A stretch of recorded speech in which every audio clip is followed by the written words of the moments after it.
مخدوم یوسف رضا گیلانی 9 جون سن 1952 کو پنجاب، پاکستان کے ضلع ملتان کے ایک بااثر جاگیردار پیر گھرانے میں پیدا ہوئے، جو پچھلی کئی نسلوں سے سیاست میں مضبوطی سے قدم جمائے ہوئے تھا۔ ملتان کی درگاہ حضرت موسیٰ پاک کا گدی نشین ہونے کی بنا پر ان کا خاندان مریدین یا روحانی پیروکاروں کا بھی وسیع حلقہ رکھتا ہے۔ یوسف رضا گیلانی نے 1970 میں گریجویشن اور 1976 میں جامعہ پنجاب سے ایم اے صحافت کیا۔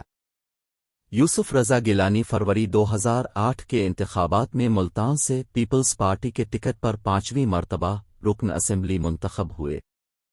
وہ پاکستان کے 24ویں وزیر اعظم بنے اور 25 مارچ 2008 سے 26 اپریل 2012 تک وزارت عظمیٰ پر فائز رہے۔ 19 جون 2012 کو توہین عدالت کے مقدمہ میں سزا کی وجہ سے 26 اپریل 2012 سے وزارت عظمیٰ اور قومی اسمبلی کی رکنیت سے ہٹا دیا گیا اور 5 سال کے لیے نااہل قرار دے دیا گیا۔ انہوں نے اپنی عملی سیاست کا آغاز سن 1978 میں کیا۔ یوسف رضا گیلانی نے 1983 میں ضلع کونسل کے انتخابات میں حصہ لیا اور سابق سپیکر قومی اسمبلی اور پیپلز پارٹی کے موجودہ رہنما سید فخر امام کو شکست دے کر چیئرمین ضلع کونسل ملتان منتخب ہوئے۔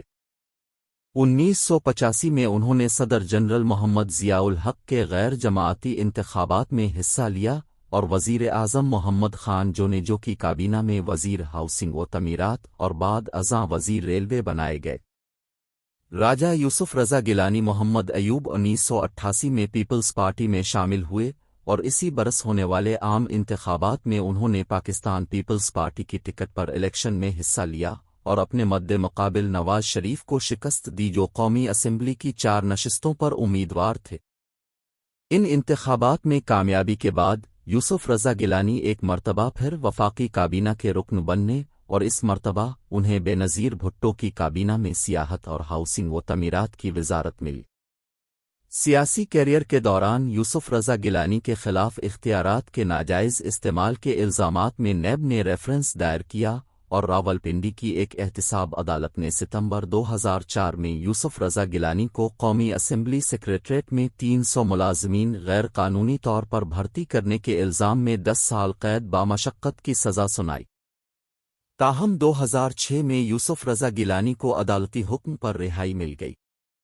یوسف رضا گیلانی نے اڈیالہ جیل میں اسیری کے دوران اپنی یادداشتوں پر مبنی ایک کتاب لکھی۔ قومی مفاہمت فرمان 2007 کالعدم ہو جانے کے بعد عدالت عظمیٰ نے وفاقی حکومت کو حکم دیا کہ زرداری کے خلاف 100 عدالتوں میں زیر سماعت مقدمات کو رکوانے کا فیصلہ واپس لیتے ہوئے دوبارہ مقدمات کھولنے کی درخواست 100 احکام کو لکھی جائے۔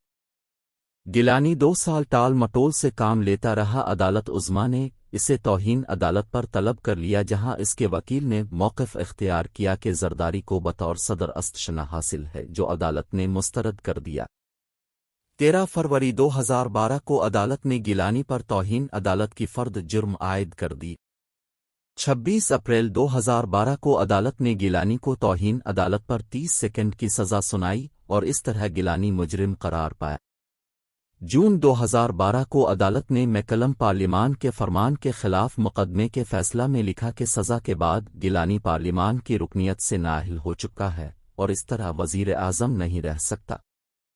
انتخابی محکمہ کو عدالت نے ہدایت کی اس کی معزولی کا حکم جاری کرے، جو فیصلے کے چند گھنٹہ بعد جاری کر دیا گیا کہ گیلانی 26 اپریل 2012 سے معزول سمجھا جائے۔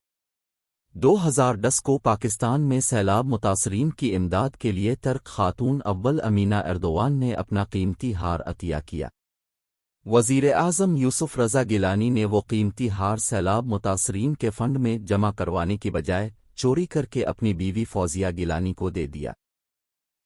سیلاب متاثرین نے اس پر عدالتی چارہ جوئی کی، جس کے نتیجے میں یوسف رضا گیلانی کو یہ قیمتی ہار واپس سرکاری خزانے میں جمع کروانا پڑا۔